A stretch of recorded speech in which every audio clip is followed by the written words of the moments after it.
Salut, vous êtes consultant, manager, coach et vous avez des doutes sur votre manière d'appréhender votre métier ou encore des doutes sur les conséquences de vos conseils, de vos décisions et recommandations.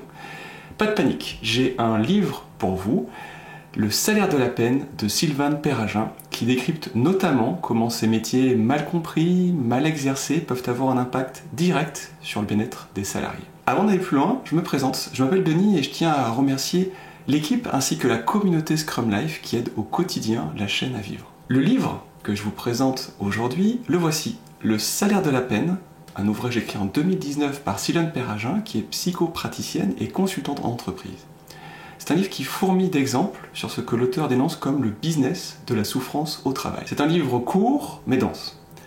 En tout juste 180 pages, Sylvain Perragin analyse pléthore de sujets, en se basant à la fois sur des études scientifiques ou sur des retours d'expérience. Parmi ces sujets, nous trouvons l'injonction ludique, les conséquences du coaching improvisé, l'hypocrisie de certains cabinets de conseil, la gestion du conflit, le management par la peur, les dangers de la standardisation, etc., etc., etc. Tous ces thèmes sont évoqués par le prisme de l'organisation du travail et de sa responsabilité dans les cas de souffrance en entreprise. Si je vous parle de ce livre aujourd'hui, c'est principalement pour ce qu'il m'a appris.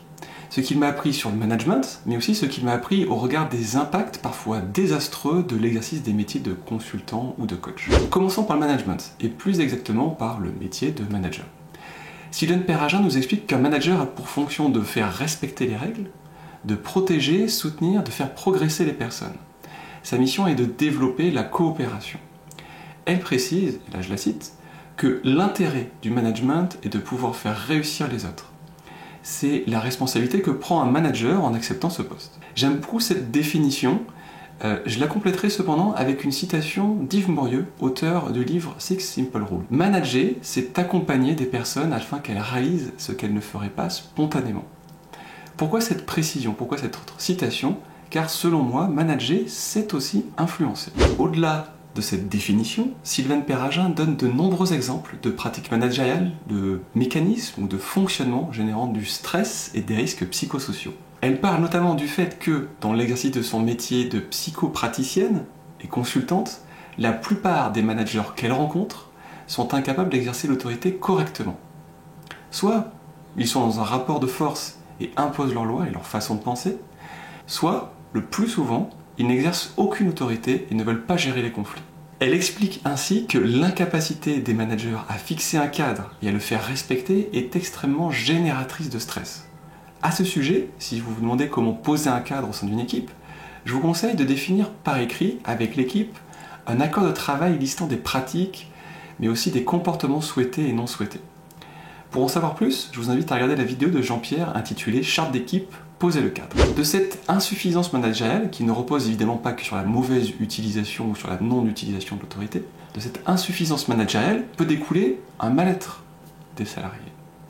Et de ce mal-être, s'est créé un marché économique proposant des formations, du coaching, du conseil, des séminaires, etc.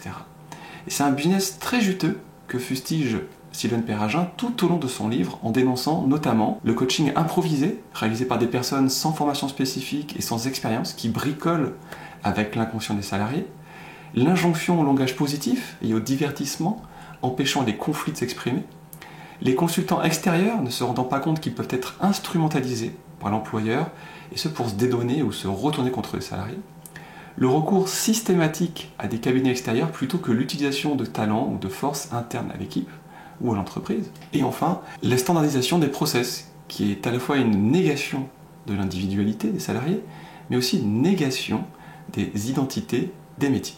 Sylvain Perragin conclut en expliquant que nous avons tous une responsabilité dans le bien-être au travail. Dans toute la dernière page de son livre, elle précise que toute personne extérieure travaillant avec une entreprise ne peut pas avoir comme seul objectif de vendre des recommandations, des conseils ou un accompagnement. Et ce, quel qu'il soit. Il est indispensable pour cette personne de prendre du recul, d'avoir une éthique évidemment, et de comprendre qu'aider, ce n'est pas seulement vendre. J'espère vous avoir donné envie de lire ce livre de Sylvain Perragin, Le salaire de la peine, dont vous trouverez dans la description de la vidéo un lien affilié pour acheter l'ouvrage tout en soutenant Scrum Life. Si vous souhaitez retrouver l'ensemble des livres recommandés sur la chaîne, inscrivez-vous à notre formation gratuite en ligne en cliquant ici. Si cette vidéo vous a plu, Vous connaissez le principe, pensez à mettre un pouce vers le haut et à la partager à quelqu'un à qui elle serait utile.